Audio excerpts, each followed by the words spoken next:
Hey guys, it's Chris at Highline Guitars. Welcome back to the channel. Today I am going to apply some TransTint dye to this guitar body. I'm going to be using two colors, a red and a blue, and I'll explain how I mix that up here in a minute. The first thing I have to do though is I have to prep the body and get it ready to accept the stain. Right now what you see is just raw mahogany. There's nothing on it. It's just been carved out on my CNC machine. And now it's ready for a little bit of final prep work before I apply the dye stain. Now, since this was carved on my CNC machine, I used a finishing pass, which resulted in a very, very smooth surface. So I could get away with just applying the stain right now. However, this is wood, and as a result, it's very absorbent for the dye stains. And unfortunately, it's not consistently and uniformly absorbent. It's a mixture of both closed surface grain as well as open end grain. There's a lot of open end grain around the edges and wherever the carveaways are on the surface of the guitar, like where these bevels are. As a result, if I attempted to apply the dye stain right now to the raw wood, it's going to soak in an inconsistent and uneven manner. Some areas, especially where the end grain is going to look much darker. So what I need to do is I need to prep that area before I can apply the dye stain. So what I'm going to do is I'm going to apply some sanding sealer, and I'm just going to apply it around the edges and the sides of this guitar because that's where all the open end grain is, and that's where I might have a problem with the stain appearing to be much darker. So what I'm using is, this is Centurion's high build acrylic sanding sealer. And this is just basically a 1K product. So you just apply it straight from the can. You don't have to mix a catalyst or anything like that into it. And I'm just going to apply with a foam brush because I just want to apply it around the edges. If I was going to apply it over the entire surface of the guitar, I'd probably spray it. But that really isn't necessary in this particular instance. So I'll just brush it around, let it soak in, and then when it dries, I will go back and lightly sand the surface. Now, experience has taught me where the areas are that I have to be most concerned with. And really it's wherever you have bevels or contours. Those can tend to have quite a bit of open end grain, which can cause that stain to really soak into the wood. So I want to make sure that I have those areas sealed away.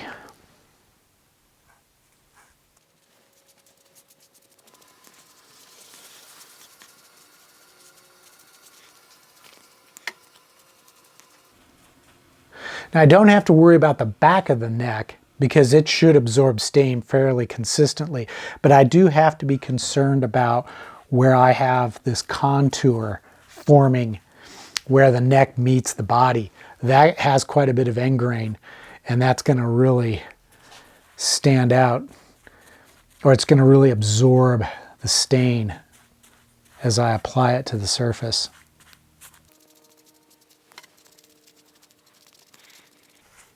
Now this is a water-based product, which means as it dries, it's going to raise the grain where it was applied. And that's common with your water-based finishes. They tend to raise the grain. So that's another reason why I'll need to go back over this with a little bit of sandpaper to remove some of that raised grain. If I don't, the surface is going to feel really rough. It almost feels like a 5 o'clock shadow if you haven't shaved in a day.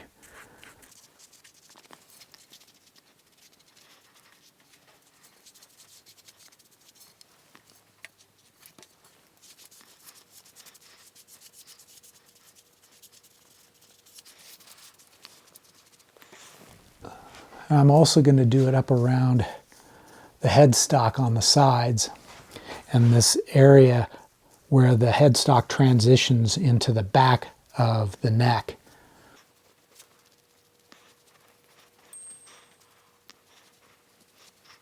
There.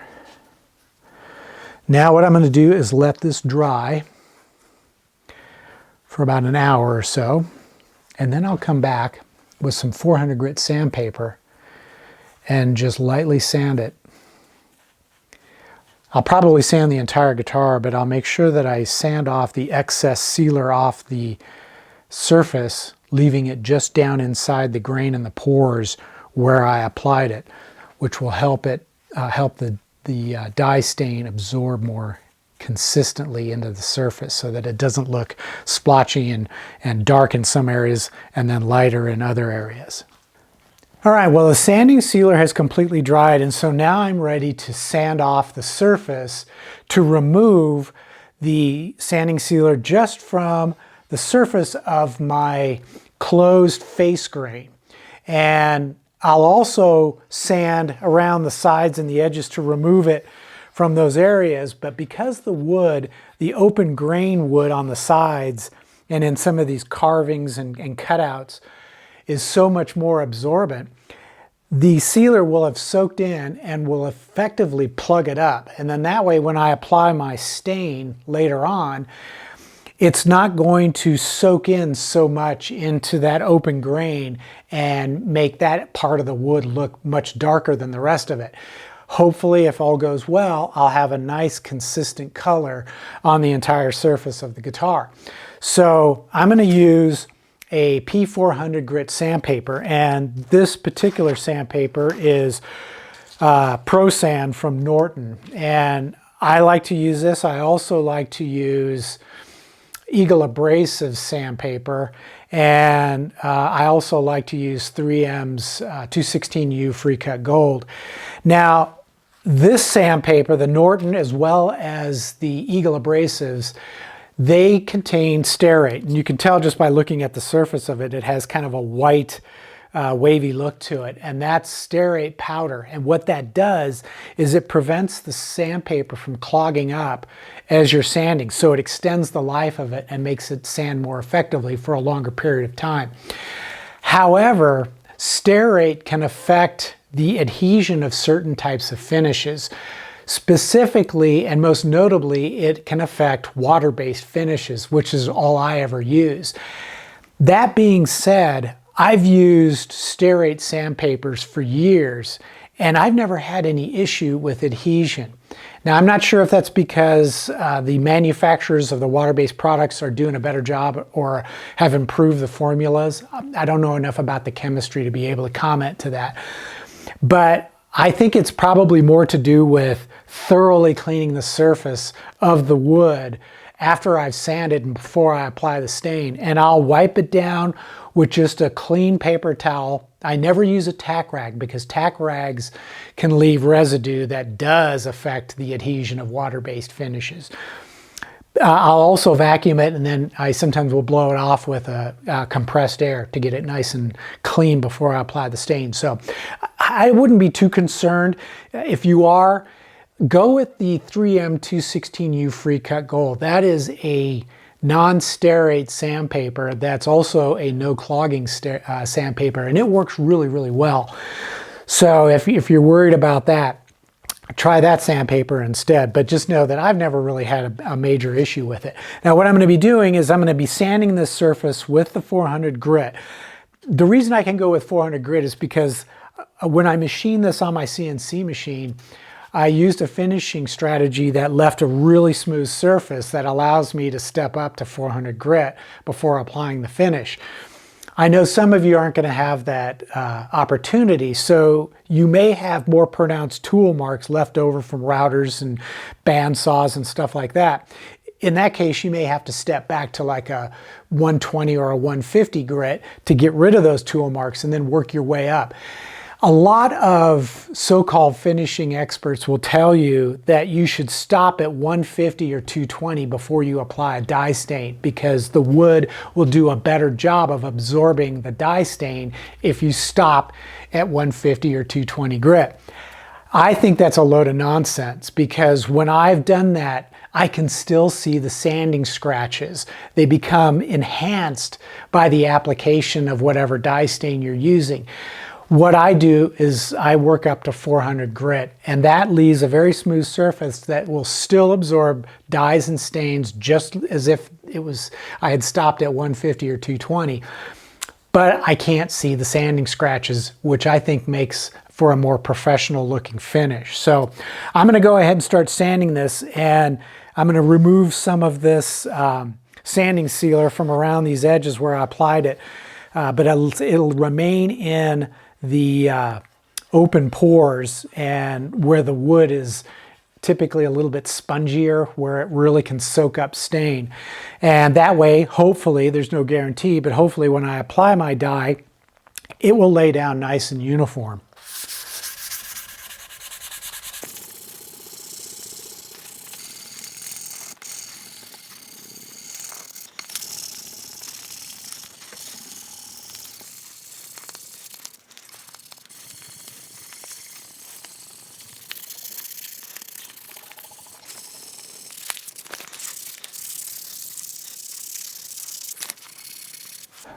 All right, well, I am ready to apply my dye stain. And what I'm going to be using is good old TransTint. I love TransTint. It's a very flexible product. You can mix it into your lacquers, you can mix it into water-based clear coats, you can mix it into your grain fillers, your sanding sealers, or you can just mix it into water or alcohol to make a simple dye stain. And that's what I've done here. I'm using two colors. I'm using Perfect Red and they're blue. I'll put a link in the description below if you're interested in checking out TransTint products. But what I've done is I have mixed the two colors, they're liquid pigments, into these bottles of, this is just plain alcohol. And I prefer using alcohol as opposed to water because water, as I said before, it raises the grain. And the problem is when you're using water as a base for your color and you apply that color and let it dry, when the grain is raised, the surface feels really rough. And you're going to have to sand that back to get it smooth again before you proceed on with your clear coats. Well, obviously, if your color is what raised the grain and you have to try to sand off the raised grain, you're going to take the color with it. So it's much easier, in my opinion, just to mix the tint into alcohol because alcohol isn't going to raise the grain. Now, it does depend on the type of alcohol. Ideally, what you want to use is denatured alcohol, which you can usually find where they sell paint and thinners and stuff like that at your local hardware store. And if you can't get denatured alcohol, you can use isopropyl alcohol like you'd buy at the grocery store or at the drugstore. However, you want to make sure that it's 91% at least. If it's anything below that, it's going to contain water and that's going to cause the grain to raise, and that's just going to make the surface feel rough. So I use the alcohol, the strongest alcohol that I can find, and that's what I'm going to apply here. So the first thing I'm going to do is I'm going to apply red to pretty much the whole guitar. And then I'm going to apply blue from the bottom and kind of work it up and blend it into the red. So what I'm going to use to apply it is just some t-shirt material. I buy this in bulk from my local hardware store, and this is a great way to color it. And you don't need to use a brush or anything like that. You just wipe it on. Also, you should wear gloves, definitely, because you're going to color your fingers if you don't. If you don't mind walking around with colorful fingers, fine. I do, so I'm going to definitely wear gloves. You don't need to wear a mask or anything like that. This is a non-toxic product, but I'm going to start here up at the headstock. In fact, I'm going to flip this over and I'm going to start to apply it just on the very top.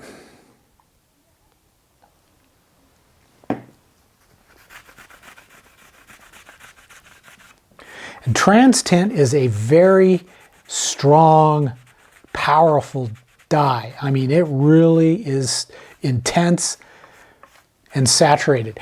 Now, the ratio that I use when I mix this up, I really don't know. The way I do it is I'll fill the bottle about 3/4 full with alcohol, and then I'll add a couple of squirts of the tint, and I'll test it on some scrap. If it's not the right intensity, if it needs to be stronger, I'll add a little bit more. If it ends up too strong, I'll pour some of it out and add some alcohol until I get the right amount. But I've used barely any of it to mix this up, and this is going to be enough probably for several guitars, because a little goes a long, long way.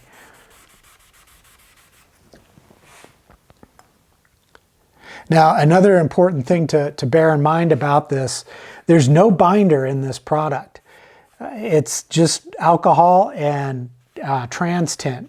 So you have to be careful when handling the guitar, otherwise the color can come off onto your fingers. And what you can do, obviously, after you've applied this and it's dried, is spray a sealer over it to lock it in so that the color isn't going to go anywhere. But just be aware that it will rub off onto your fingers if you're not careful.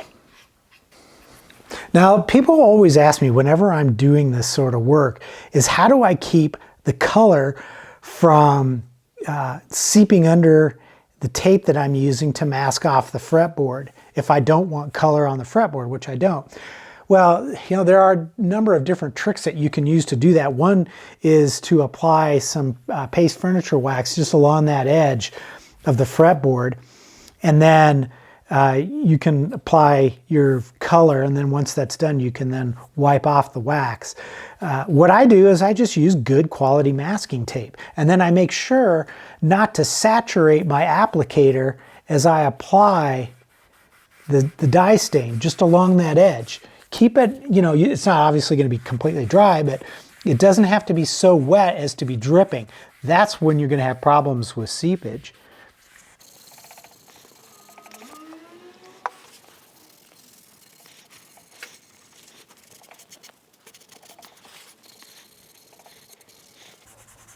Now I'm going to kind of lighten the application of it here at this part of the body, because I'm going to be blending blue in there. Now, one of the things I like about using water-based dye stains is that they're really forgiving. And if you run into a problem, if you find that maybe it's not laying down as consistently as you'd hoped it would, it's probably because you didn't get all the sanding sealer sanded off in that spot. I noticed that I've got a little area right in here and another one right in here where obviously there's still a little bit of that sanding sealer in the wood, more than it should be. So what I'm going to do is I'll let this dry, and then I'll just resand that spot, and then I'll put some fresh color on there, and it should be just fine. You'll never know that there was a bit of an issue there.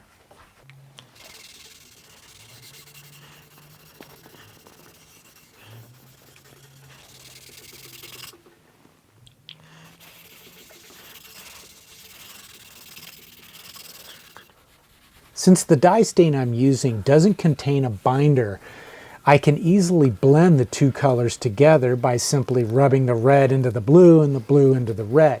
Now, if you've never done this before, I would highly recommend that you test out on some scrap wood to get a feel for how this process works. But you can get a very gradual transition from one color to the next. Since my dye stain doesn't contain a binder, I'm going to have to seal the color into the wood, and to do that, I'll spray a single coat of my Centurion high build sanding sealer. Once the sanding sealer has dried for about 2 or 3 hours, I can rub the surface down with some synthetic steel wool just to kind of smooth things out and get it ready for the next steps.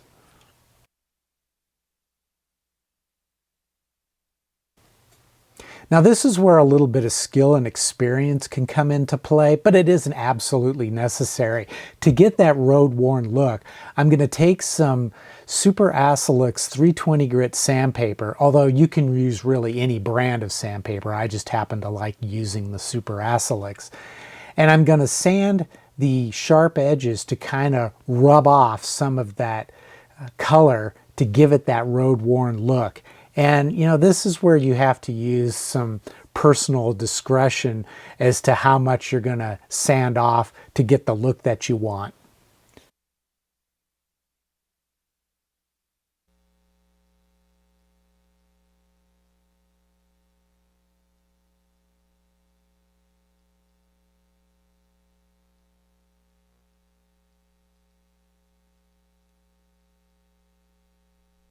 Once I had finished applying my road-worn look to this guitar, it was time to apply a clear coat finish. And what I wanted to do was to spray a really hard curing finish that would protect and seal the wood, but I still wanted the grain and pore structure to migrate up through the finish so that not only could you see it, but you could feel it as well. I think that would help to accentuate this road-worn look that I'm after.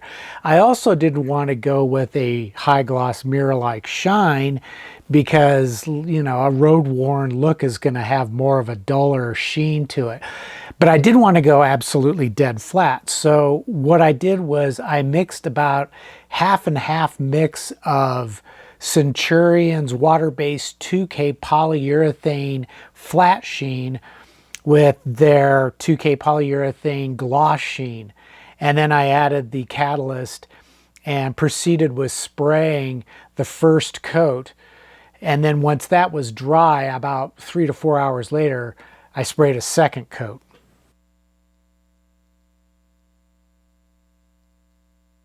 All right, well, I applied the second coat of my water-based 2K polyurethane about 2 hours ago. And what I'm going to do now is I'm just going to hang it up and I'll let it sit overnight, so 8 to 12 hours, at which point it'll be fully cured and I can start with the final assembly and then, of course, the final setup, and this guitar will be done.